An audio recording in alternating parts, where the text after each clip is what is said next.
Welcome, everyone, to the Box to Box podcast. My name is Harry Hicks, and I am joined by Thomas McKeon and Max Botcher.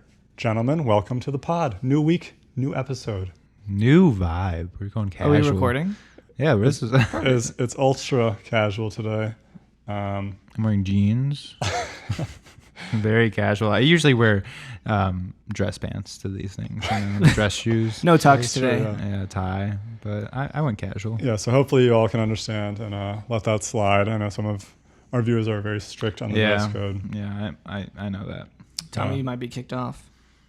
It's a direct challenge to their beliefs.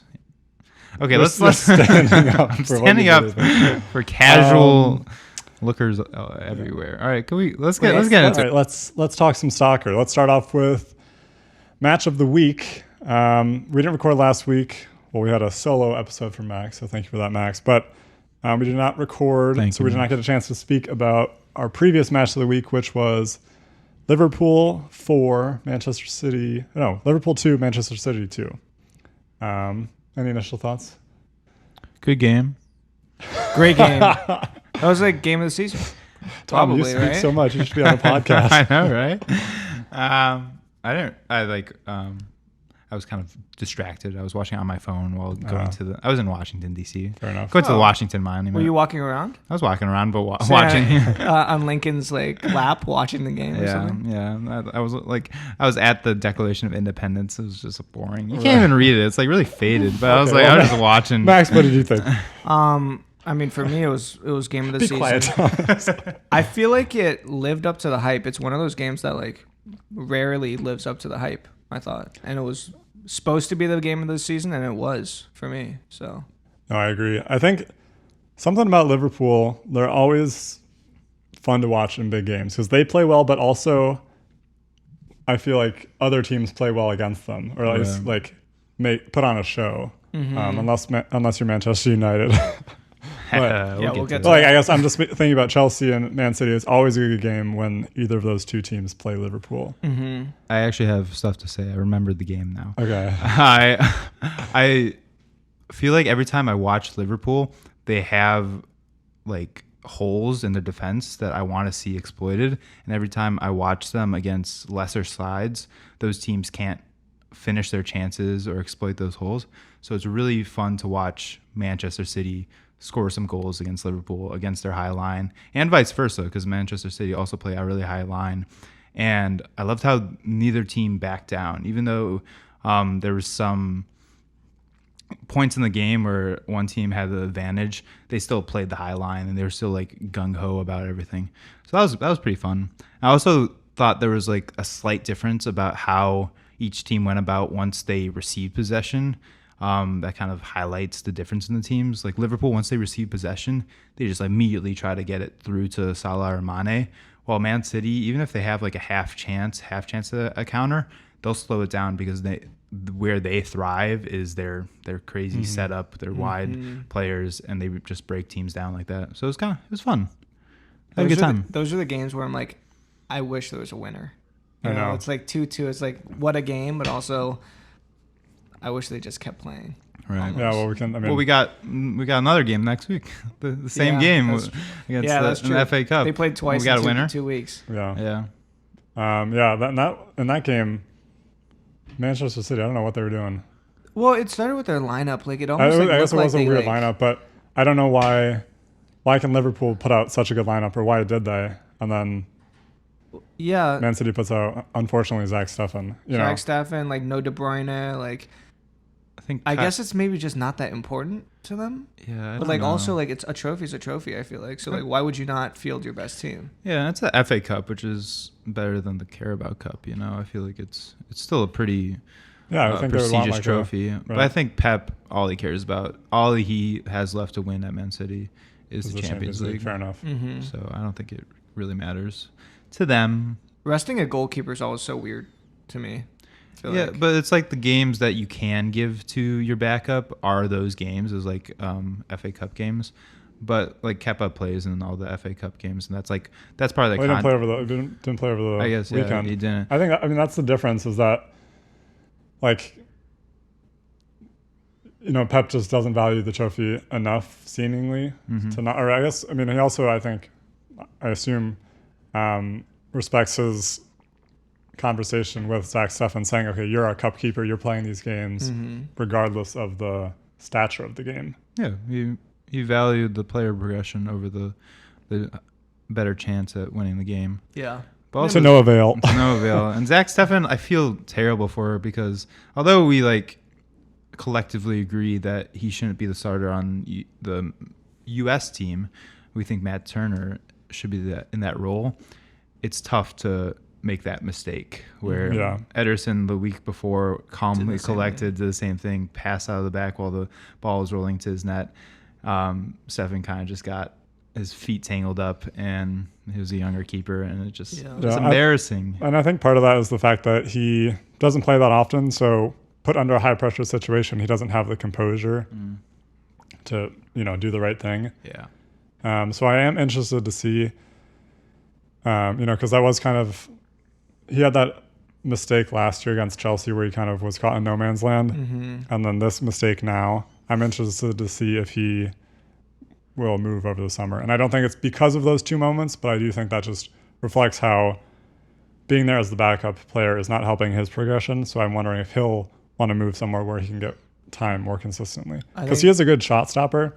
Exactly. And that is, I feel like, a skill less reliant on confidence. But with Sadio Mane running at you, that's where you need your confidence, and that's where you need experience. Right. Also, it's the way City plays too. Is they ask Ederson to do those things, and he can do those things, but that's not what Steffen's strength is.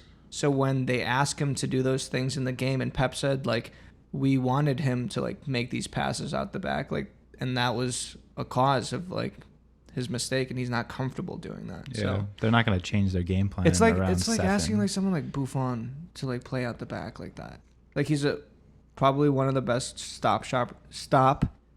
Sponsored by Shop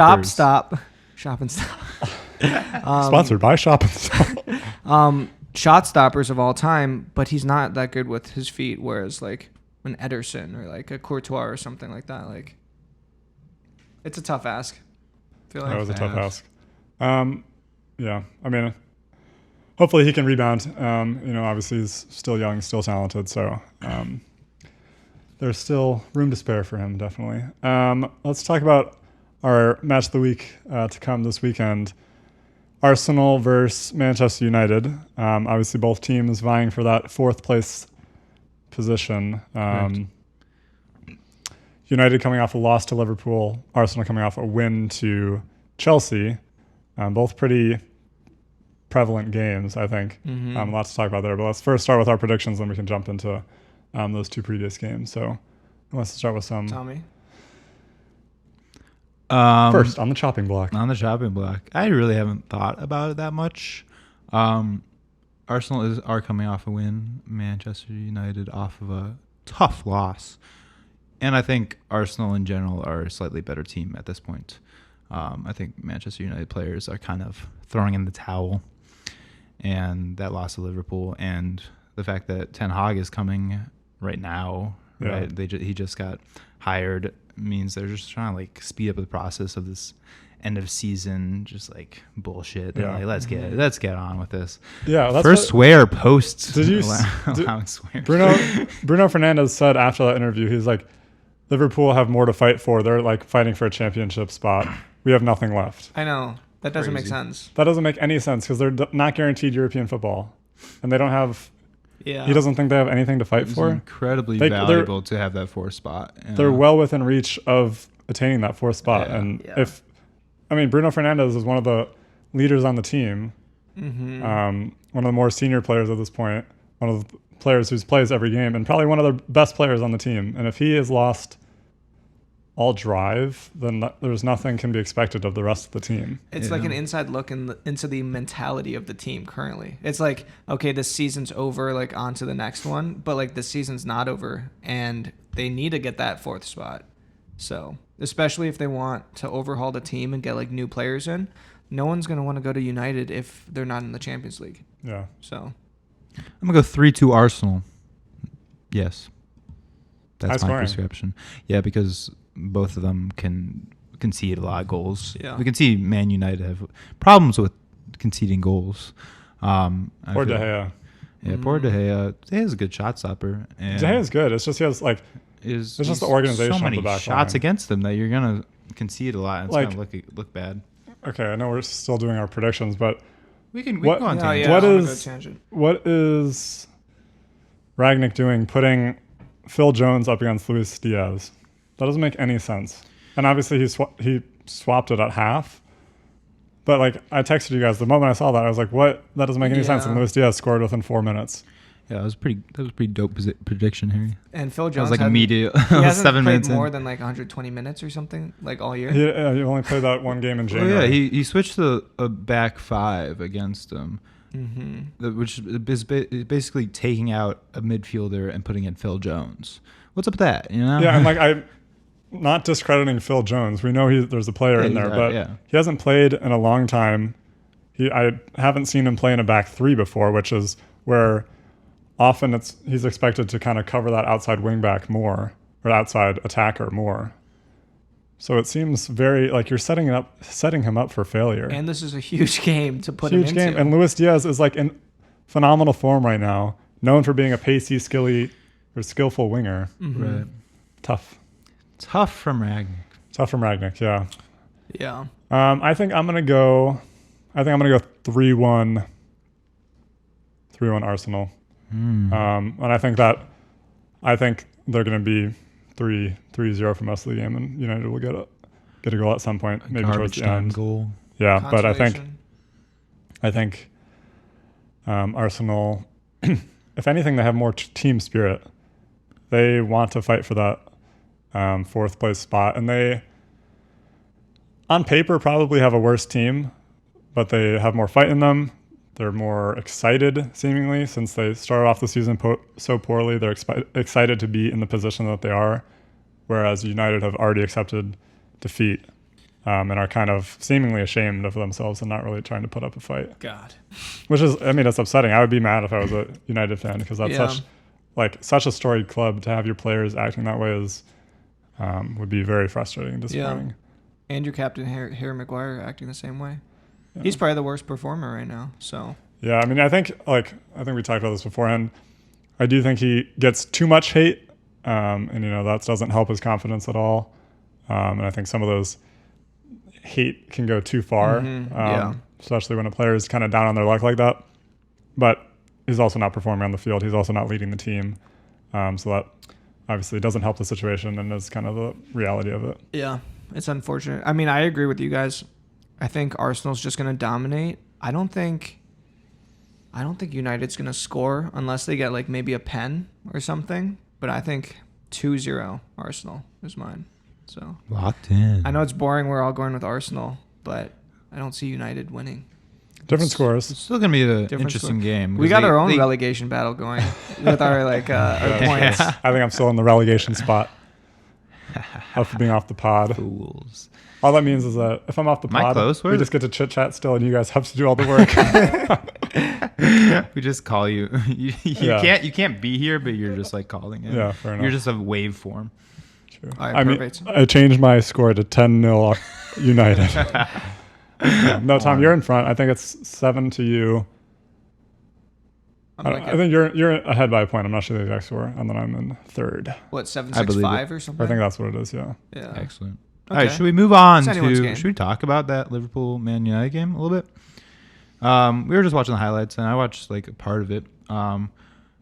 As bad as Man United were, Liverpool had some insane goals. I was like geeking out watching them, and I was like, I'm a Chelsea fan. I want Chelsea to do well, but I was like, you can't stop watching it. Like Liverpool are so good. That second goal where Sadio Mane had just like, you would not expect a pass in that situation, and A, he passed it, and B, Salah was ready for it. Yeah. With the perfect touch, Velcro foot from Yeah. Salah dislocated his hip to get around the ball like that. Like Insane. It was almost like no look pass. Yeah, that touch too. That was. I Incredible. thought Sadio Mane really showed how good he can be, since he was playing down the center for most of that game. And, obviously most of the time he plays off to the left, but Luis Diaz was playing there, and then you had Mo Salah on the right. Mm-hmm. So you had Sadio Mane playing, basically central striker, Right. dropping into the midfield, collecting balls, making passes like that, and also got a great goal for himself, where he just stopped moving and realized that all of the other United players were going to keep running forward, and then just had an open look. Yeah, that final goal. It was like a fake run. Yeah, to it was the like fake post. runs in the near post. Harry Maguire just No, like, that was took the a few third goal, I steps. think. There was The third. a fourth. I forget who Yeah. scored the fourth. Mo Salah with the little chip. Oh yeah. And that was third goal. It's good to see Mane play like this because he didn't have the best year last year, so he's kind of bounced back. I would say as a player. Yeah. So. And I feel like Luis Diaz coming in was like them saying this is your eventual heir to that role. But he's still incredible, you know. And you just sometimes you don't see him that often, or he doesn't score a few goals. Doesn't mean he's not incredible. I mean, I think still like half the time he's better than Mo Salah, I think. Yeah. Or like over the past 3 years, he's right there. Yeah. Another player you don't see often, and I'm glad that people are talking about him, but like Thiago. Everyone's talking about Thiago, but I'm a little frustrated because at Bayern, he was doing this for like the last 7 years, honestly. And no one really realized it because he would play for Bayern and whatever, but he's an exceptional player. Like he's an exceptional player, and I'm glad that everyone's seeing it now too on like the biggest stage against the biggest teams. So he's like got his like little Brazilian flair to him. So yeah, he had some incredible balls just strung across the field. And also, actually, I was impressed. He was pretty good defensively. Yeah, he made a lot of good tackles. Yeah, he's like a very intelligent player. Yeah, you never hear about that like side of his game, but it was really, I mean, he was locking down the midfield. Yeah, maestro. Maestro.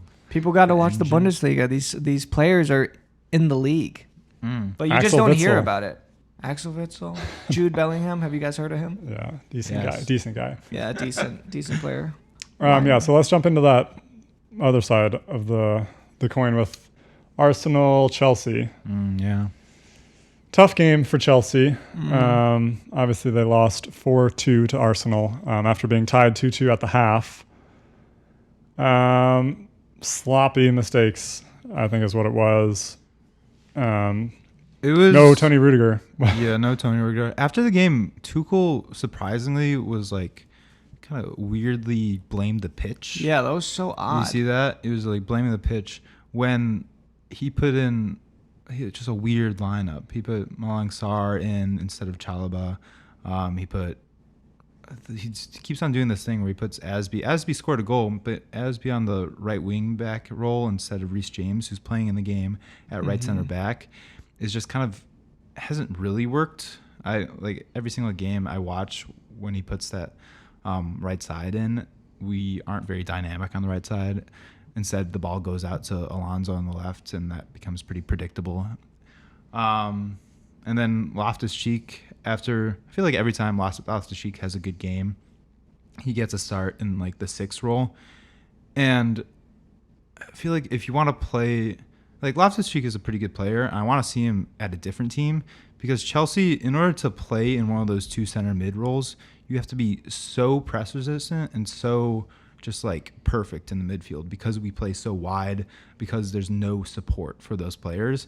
And Loftus-Cheek, he has some great moments, but he has just like that many percentile or percentage points lower in terms of passing, in terms of just losing the ball in the middle, which leads to goals for the other team. I think what I like blame this game on, and I think I talked to both of you about this, but I feel like over the past 2 years, Chelsea like is a little naive when they play Arsenal, because if you remember, 2 Januaries ago or 2 Decembers ago, Chelsea were top of the league playing really well, and then they played Arsenal, who were down on their luck, and they lost like 2-0 or something to Arsenal, which was like a shock loss, and that was kind of the start of Lampard's crumble. And I feel like this was kind of a similar thing. Arsenal have lost 3 in a row or something like that.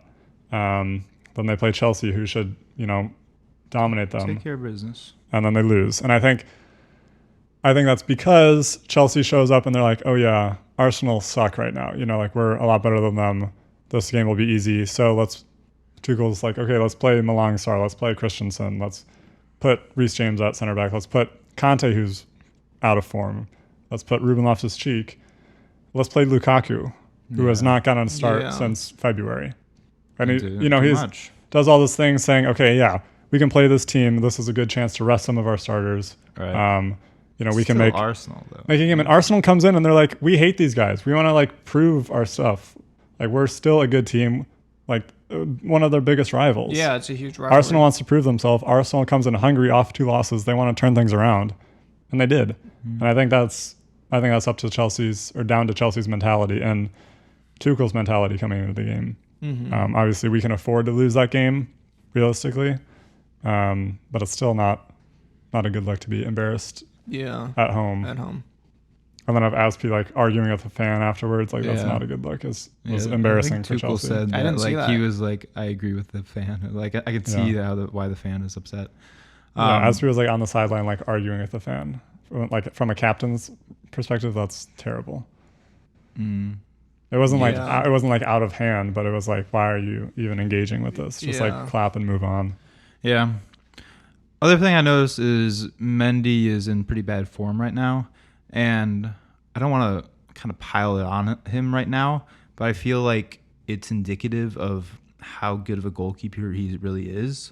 I think when he came in, he enjoyed just like this incredible difference of being so much better than Kepa that everyone was just like putting on praise on him.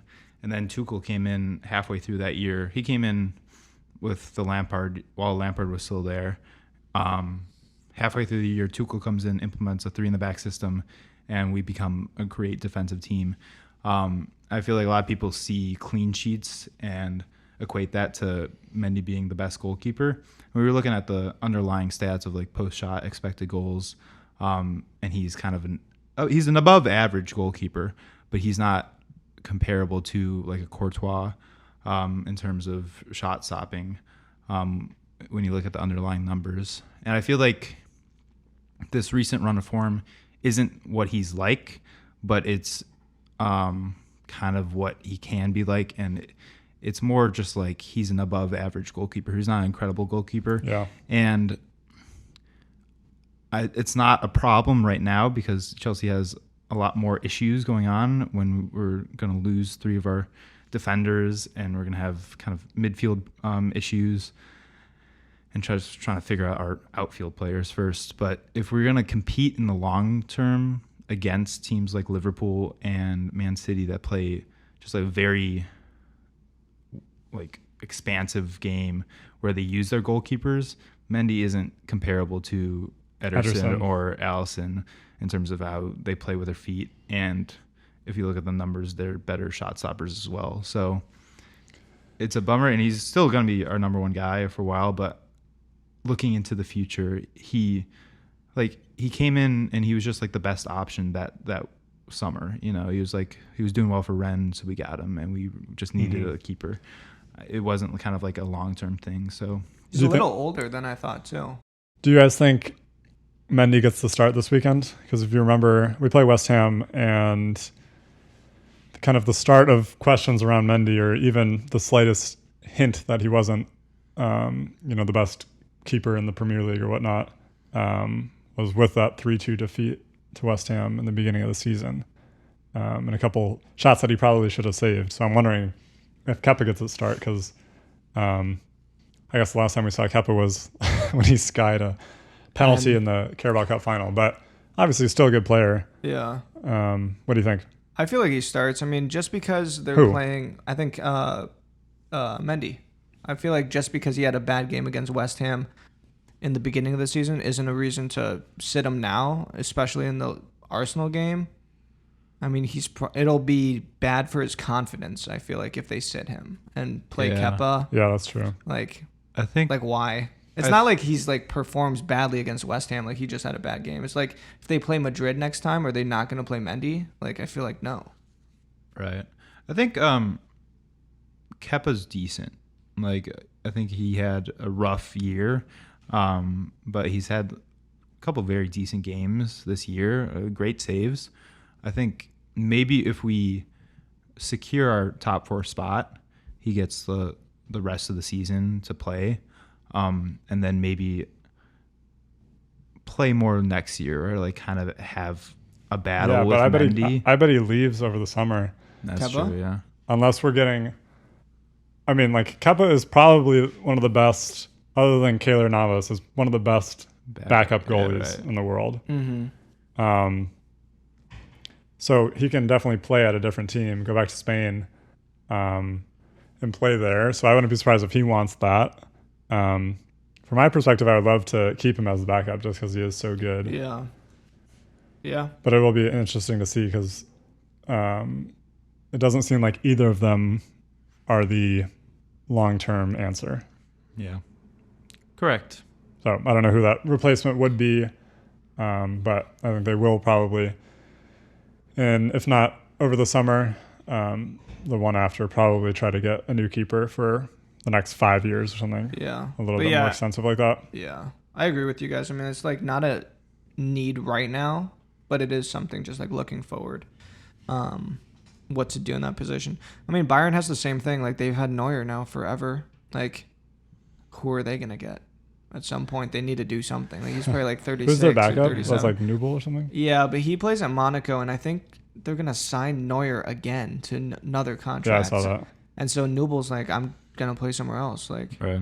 and that's happened with like 3 or 4 goalkeepers now because they keep thinking like Neuer's going to be finished, and he keeps re-signing.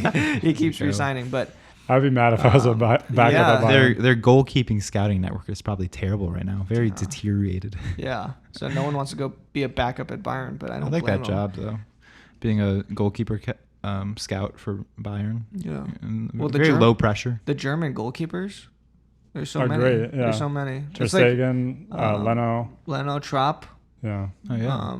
Neuer. They always have good goalkeepers. It's like France and like what strikers, wingers, France everything. and every player on the play. field. Yeah. England Yeah. and right backs. Like it's just one of those positions. But yeah. Did you see Serena Williams and Lewis Hamilton are joining that bid for Chelsea? It was like I said it to you before, Sir Martin Broughton. The or businessman. something. Yeah, the businessman. Max looked it up. We were like, who is he? Well, like, what's he doing? It says businessman. I'm like, well, yeah. Okay. So He does business, we know. No, that's kind of cool. Serena and Lewis. That'd be kind of cool. That's kind of random. It's but so I guess random. they're probably just, providing money. Yeah. Investment. It's kind of a flex. Like, yeah, I'm a minority Right. owner of Chelsea. And like, I mean, LeBron owns some of Liverpool. Yeah.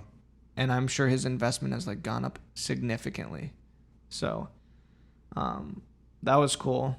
And Are you watching a No, it's just a different clip podcast? going. I was trying to look at a score. Harry's watching a podcast while we film our podcast. Harry's reading off the captions right now and just re-saying everything. He has no no original original thoughts. content, None. Nothing at all. Oh my gosh. Not to go back to the United game, But but the guy with the big hair, do you know who I'm talking about? That Oh, like what they actually need. Like they need someone that was like cared. Yeah, he came in Because hot. He came in hot. He came in like pissed. He was like mad. He fouled Henderson. Like he was like he fouling, didn't foul like, Henderson. He bodied the fuck out of him. and then he's like, he looks like David Luiz. Like when his hair like.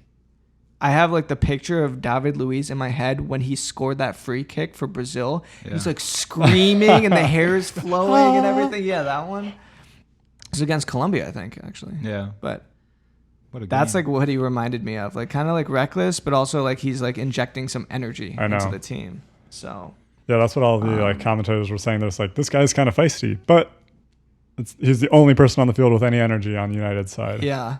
The ref was like, he looked at it, he showed him on the watch, and he was like, you've been on for like 3 or 4 minutes. You've had like 3 fouls. He's already." like, there's 10 seconds left. Like, stop punching him. Yeah. He was going at Robbo too. Like, it was Yeah. crazy. But yeah, that was fun to watch. I watched Inter AC Milan yesterday. I watched just like a replay of it.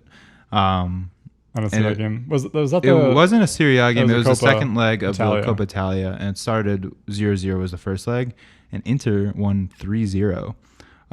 It was pretty dominant. AC Milan played Kessia as a attacking mid. Oh, really? I think the announcers thought the reason was to, what's his name? To like neutralize, who's Inter CDM?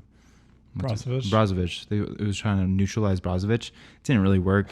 Pretty much every time AC Milan tried to like generate an attack, they never went through the middle because Kessie isn't really one to get the ball on his feet and like distribute. They brought in Brahim Diaz in like the 70th minute, and immediately they started like generating some chances. But because, first of all, their first goal. Who was scoring? Dzeko? No, Dzeko wasn't even playing until he was a sub. Lautaro Martinez scored 2. And Gosens with his first Inter goal. Let's go. Which is pretty sweet. First goal, Bastoni, left center back, not even with the ball, was just like, it wasn't even like they were crowding the box. It was just like a normal possession. Just like perused into the box and was like posting up. And then it generated enough space for Lautaro Martinez. And then a few passes later, they scored. That's the benefit of 3 in the back. Yeah. Is that you have kind of we see Rudiger do it all the time, but it's kind of an extra man in the attack, and it's an unexpected man in the attack. Exactly. It's someone that they're not ready to mark. They don't have someone on the back post, or they don't have someone, to step up and get a tackle on because they're like, okay, well, that's not my guy, or we'll fall off or something. Yeah, Bastoni's not the best with his feet, but he's good enough for if get in the position. He's in a good position. He's going to put in a good cross. Then AC Milan basically went for chaos because they couldn't break down it. Inter Milan's like rest defense is just like a box in midfield and then like 5 in the back. You can't break it down. And they tried to get it to Teo Hernandez, and he couldn't. Like, first of all, Barella, his best part of his game, I think, is his defense. He was just like hounding Teo Hernandez. Teo Hernandez tried to like make runs down the line, and Barella was just like chasing him and won like 3 or 4 balls off of that and started some counterattacks. So they were like forced to just like play long balls and hope for chaos, which made it a 50-50 game. But then Inter had Lautaro Martinez on the counterattack, and they just broke him down. So I thought it was a fun game to watch. But even though they went through, AC Milan is still top of the table right now. I think. Yeah, that's what I was wondering. So, and I think they have just like, I don't think they play each other in the Serie A. I think it's Juve, Inter. Ooh. Copa Italia final, May 11th. What about in Serie A? I'm not sure if they play each other in the Serie A. I feel like that's just like, it's weird because Inter Milan looked like such a much better team, but I feel like AC Milan can still win the title because it's just like against different teams. Yeah. It's more of a marathon. Yeah. You know what I'm saying? Marathon versus tournament. So I enjoyed that. Also, Gosens' goal was pretty sweet. Yeah, like he was just like just attacked the box at the end, and he came out of nowhere because Perisic was just playing out wide the entire game. Also played. Dude, Perisic and Gosens on the same side would be so fun to watch. Yeah, it's insane. But they were different players because Perisic was just like, he was absolutely class. He was just like pinging crosses. So underrated. And then Gosens comes in and just starts like making runs towards the box. He's in the 99th percentile for wingbacks for goal scoring because he just like makes those runs. It's him and Teo probably. Yeah, probably. And he scored a goal. Marcus Alonso, come on. Marcus Alonso, the striker. He almost scored in the Arsenal game. Actually, he had like he did actually. He scores a decent amount, but not like. No, I agree. It's not. Yeah. That's not free kicks. He's not as fast. So. No, did you? I saw in the Barcelona game today. They won 1-0. Yeah. I forget who they played, but Aubameyang scored in like the 10th minute. But the bigger outcome of that game is that Dani Alves, Araujo, PK, and Jordi Alba all injured. Starting 4. In one game? Starting 4. Holy crap. Their whole back line. Was it like hot? I don't know. No, I saw that update too or something like that, but it was like in like the first half or something, right? It was like something super odd. I don't know. Played Sociedad. Yeah. No, that's like absurd. All 4 of them. That's so unfortunate. I mean, maybe just bad luck. Serginho Dest is back. Yeah, I saw him play the other day. Very bad. He's a winger. He's like a wing back. He should be playing winger. He came on in that Frankfurt game, right? And they scored like within a minute. He's not a good defender. Yeah, I think it was Kostic just flew right by him. Yeah. And Barca lost this weekend too, like against like Cadiz or something. Yeah. Like 1-0. Yeah, they're sitting in second right now. And, they're not really that much threat of losing the top four, which is really what they're playing for now. But also, they would like to keep that pride. They've had such a good run of form over the second half of the season that it'd be nice if they could, keep that second spot and say, okay, we're still here to play. I don't know if they can do that if all four of their defenders are hurt. And you got to start Eric Garcia and Serginho Dest, who are, cardboard cutouts defensively. Nice roast. I like Eric Garcia. Well, I liked him initially. I was like, okay, this guy's good. And then he got decked by Ederson. Clobbered. Yeah. Yeah. It hasn't been the same since. It has not been the same. Do you remember that? No. Like 3 years ago. Eric Garcia was like looking behind him, looking to get a ball that was coming over the top, and Ederson just came and double punched him right to the head, like unconscious, had to be taken off in a stretcher. That's horrible. And I don't think that's why he hasn't. Yeah. It's just more his talent isn't really playing out as expected. But yeah. There's no correlation, but we're just saying it is. But Ederson, he should use that as an excuse. Yeah, Ederson has a habit of doing that. Like he has do that too. He like kicked someone in the head. He came out like it was Harry like the Maguire. same thing. Yeah, Harry Maguire, the scorpion kick to Pogba's head. You see that, Tommy? And Pogba was like yelling and it was like, "What are you doing?" Pogba was like smashing the ground, and he was just like he was furious. Because Maguire went up and then just like raked the side of his face with his cleat. That's awful. And those are the type of things that these fans just won't let it die. I mean, yeah, that's true. That's coming on YouTube compilations for years. Exactly. Yeah, that compared right next to the Phil Jones compilation. Yeah. The face in the dirt one. Oh my gosh, yeah. Yeah, I know that one. Yeah, let's talk about Sean Dyche. I know you have like the statistics to back that. Yeah, I was looking into it. Statistics, man. I feel like it could be a good solo video though. Maybe I'll do it. Maybe I'll fans of the podcast. Maybe you'll get a little video about Sean let's Dyche still talk if I have about it time because I think it is interesting. Bring it up.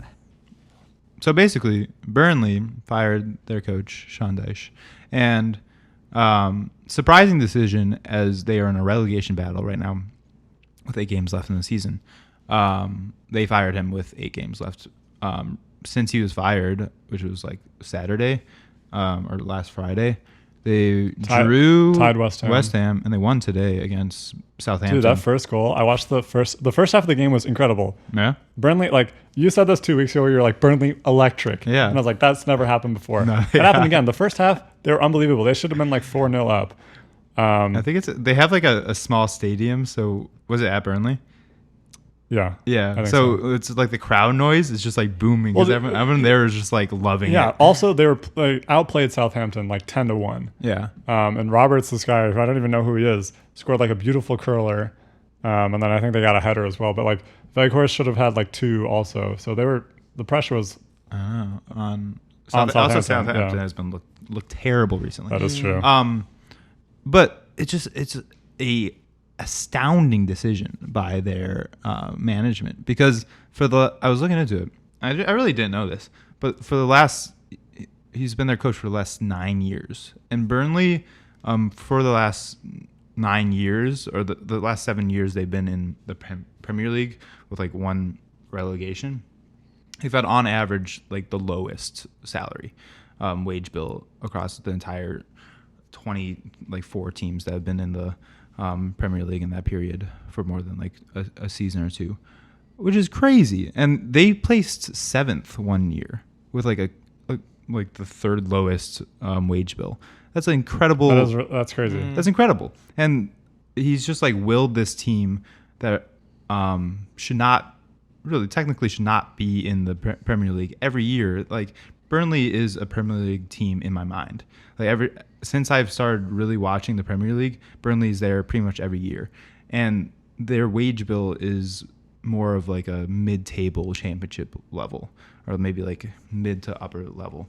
So to fire their coach, that probably had a lot to do with their form in the last 7 years, the ability for them to stay in the Premier League, is surprising. Even if it came at the end of the season, even if they were relegated, that would be a surprising decision because that is a huge asset to your team.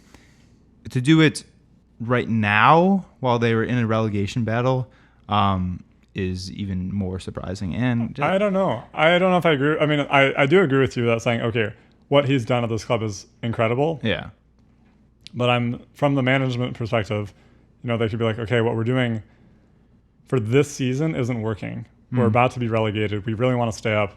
Maybe, the last 6 weeks we can get the difference, and that difference can come from a new manager, and it'll ignite the team enough to get us across the line and keep us up.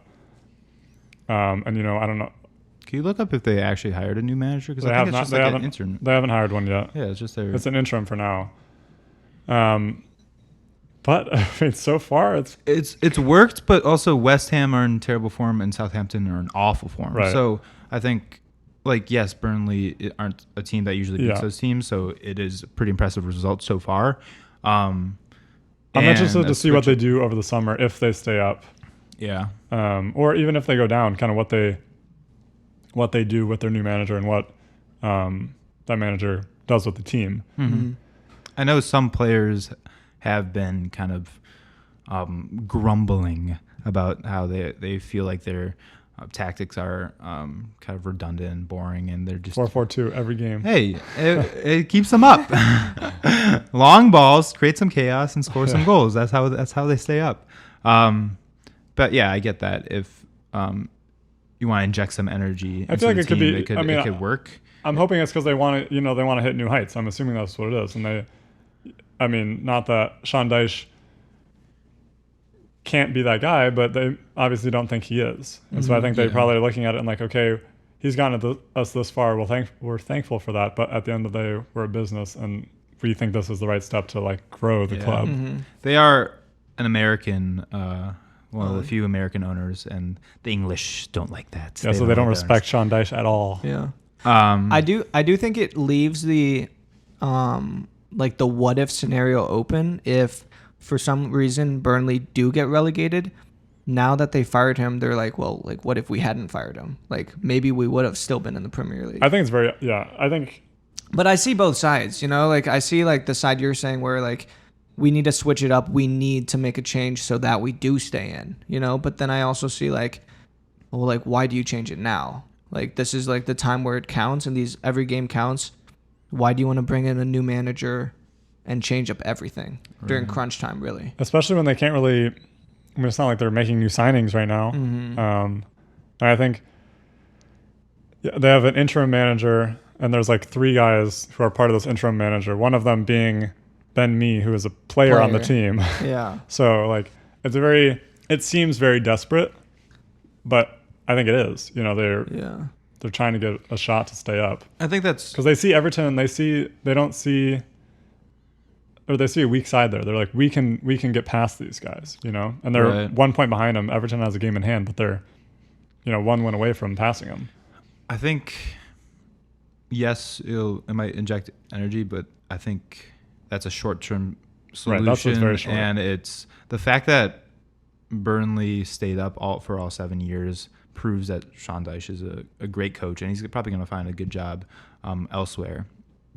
And I can see that maybe they want to take Burnley to new heights, but I think they're at their max. This is like an incredible feat for a club that's that small and that low of a wage bill. And really, if you look at wages in comparison to like points and league tables, that's a pretty big indicator of how a team is going to do.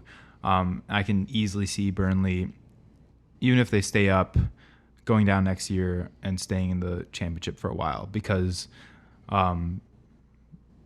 that's where they belong in terms of their wage bill, and this is just like, you can't really get much higher with that wage bill. That's fair. I mean, yeah. But also it's not very exciting soccer. So maybe they're okay with being in the championship a little more for some exciting soccer. That's true. A little bit of change, but I don't know. No, I mean, I think. What do you like? What do I like? What do you like? Winning or fun soccer? What do fans like? ESPN came out with an article that was like the top 10 or top 100 most fun teams to watch or something. They had all these analytics. You would love this, Tommy. Yeah, send me I'll find it, but it was like Bayern was one because like it was just like the fluidity or something like that. Yeah. But like I don't know what the other teams were. There were some like random teams that were like up there. It was just like so fun to watch. Or Right. something. Like But, Brentford is fun to watch. maybe Chelsea at the end Leeds. of last season were bottom. Really? 1-0. Oh, I'm just 1-0 assuming 1-0 wins. 1-0 win, no offense. Yeah, look that's that, kinda check that boring. out. Check it out, bro. Do you have any more thoughts? I want to On talk about Burnley? the no, just like anything. No, go for it. I want to talk about Barcelona Sampdoria 1992 European Cup final. What am I supposed to say about that? I don't know. I was just watching it. I want to talk about it. Because you might have some thoughts. Okay, go for it. It was Why were you watching the 1992? I don't know. I was watching the Bulls game, and it was getting pretty. I don't know. It was last night. Yeah, it was very exciting. The Bulls game was incredible. I Last know night. it was incredible, but I was getting bored, so I watched. I started googling old European finals. Oh hey, my look, God. you guys are I know, gonna like that's this. so You're gonna right. like this. All right. I like the best game of the year. So Okay. Barcelona has Pep Guardiola as a center defensive mid, kind of dictating the game. Sometimes he was just kind of pinging balls. The reason I was interested is because people always talk about how the tactics in the modern game are so like incredible. It's like such a wide game. It's so intense. But in 1992, it's pretty similar, other than like a few things. It was a little slower. It was still pretty much the same game. It's still soccer. It's still soccer, yeah. But if you look at like a 1970s No, game, Yeah, Yeah, you yeah. need to go way back. if you go like I also started watching the 1970 Pele final. highlights. Yeah, Pele, and they don't start defending until they're in their final third. It's basically like a two zones where you play the game, and the middle zone is kind of just like, all right, you can go. Transition. 1992, you're at the get. It's relatively modern soccer.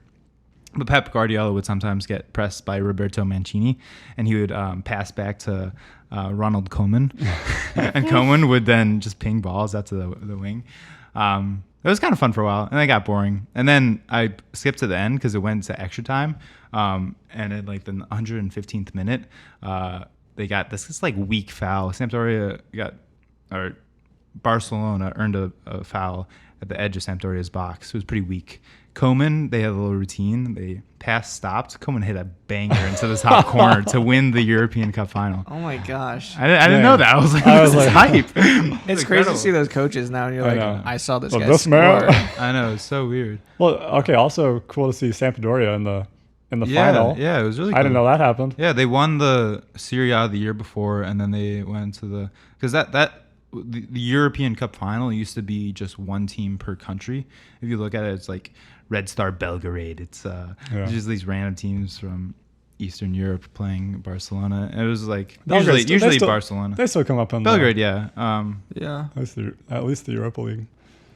Yeah, but it's just like a lot of teams that you have never heard of before. Yeah, From, that's kind of cool. It was pretty cool. The other funny thing was the rule where you can pass back to the keeper and pick it up was still in play. So whenever they took a goal kick, instead of just kicking out from the goal kick, they would have a center back kick it out. The goalkeeper would go to the edge of the box because you also had to kick it outside to the edge of the box. They'd pass it to the goalkeeper. Goalkeeper would take a touch, put it in the play, and pick it up, and then go kick it. It was the funniest thing. Yeah, that makes sense why they made that a rule, because that's just like If you had a throw in at your back, you just threw it back to the keeper. The keeper would just catch it. It was so funny. Well, that's like when they changed this like 2 years ago or something, where like you used to have to kick it across the center half line or the halfway line before you started the game, and then you could kick it back, and so there would just be like the two people standing there. You would like roll it across the line and then kick it back. Yeah, that's also just like that's how we played soccer in high school. I mean that was a rule until like 2 years ago, Yeah, I think. I noticed it when I was playing FIFA and didn't have to do that anymore. Silly. Oh, they changed the rule. Yeah. In '92, back in the day, they still had the rule where if any player is offsides, then it's offsides. So like there was a corner. Really? Yeah. A corner came in, right? And then they cleared it, and a player, I think it was Sampdoria player, was like in the goal because he made a run. He was like coming back, and then they whipped it back in, scored a goal. The player that scored the goal was onside, but the player was still coming back. Oh my gosh! What? Didn't influence the play, but Right. called it offsides because if any player was offsides, then it's offsides. Oh my gosh! I didn't know that. I mean, that probably. I know why they changed that, because Yeah. More goals. Silly. More goals. Yeah, that's. Yeah. I feel like that's the. There might be. I don't know if there's any more rule changes that can be applied. But the evolution is just like the pass back to the goalie is that made it way easier for the defense. It's just like, let's keep it going. Let's score more goals. Right. The only thing I can think of is like getting rid of offsides. 100-minute games. I've heard. I saw that FIFA is considering. Yeah, it was it was like Gianni Infantino's idea, and then the board like shot it down. They were like, "This is not And they were going to happening." debut it in Qatar. in the fully air conditioned, Oh, really? fully air conditioned for the World stadiums. Cups. No, I did see that FIFA's considering. They looked into what you were talking about earlier in a previous episode 20. I don't know. From the What catalog. about the stop? It's like stop. About how they only play like 60 minutes, and they're looking into it and maybe having like a stop, like stop the game. Yeah. But also it might be just an hour long games with stoppages, and then they would actually play, like they're just trying to find consistency, because right now it's like it ranges from 52 minutes played to like 70, Right. which is kind of weird. Yeah, it's that would be interesting. Buzzer beaters. It's Buzzer buzzer beaters, but it would just, it would be such a radical change. I mean, to an extent, we do have buzzer beaters. It's just not with the time. Right. You know, it's like stoppage time, goal. Right. Yeah, I Which feel like is they can do it without buzzer beaters. Like if it ends, then you have your attack. You still finish the play. yeah, Yeah. so Yeah. you finish the play. Yeah, It's a something little like that. subjective. Wait for a end point. Right, No, I right, agree Yeah. with that. right. That would be crazy just to see. Like, Coleman, hit it! Like, there's 10 seconds left. 9, 8, 7. That's how it is in college football in the U.S. It's all counting really? down. It's all counting down. So it's like the announcer will be like 10 seconds left, and then they're like just booting it like forward and just taking like midfield shots. But like What else it are would you be a gonna do? radical change. Like that would Yeah. that would be like I very very big pill to swallow. I feel Yeah, like. no, I like the 93rd minute goals. Mhm. Yeah. It's more free flowing, which I think is fun and fair. Yeah. Do you know if it's like basketball in the college rules, where if you hit it before the clock hits 0, then it can It still go in? counts. Like if the ball's in the I air. don't know. Like if Rocket it's in the League? air, yes, like Yeah, Rocket you can't League. let it touch the ground. You have to juggle. You have to juggle it. Yeah. That would be the craziest game, goal of all yeah. time. We're at like the 115th minute, and Ronaldinho's just dribbling in the corner. Just like going like this. We can still do it. We can still do it. Bicycle kicks it all the way to the middle. That'd be crazy. That's be interesting. wild. That I would didn't be find that. something. That'd be something, huh? Yeah, that would be something. All right, fellas. Dang. All right. Well, I think we can end it there. Yeah, I had a good time. Thank you both for joining me on this podcast. Of course. I had a good Of course. time. For those of you listening and watching, make sure to check out our other content. We got content coming out on Instagram and TikTok, YouTube, and Spotify. So a lot of different avenues for you to check out these days. We record our entire lives. So we, For you No, guys. but we appreciate the support. We appreciate any feedback, any comments, any likes that we get. So thank you all for watching, and we will see you next week. Peace.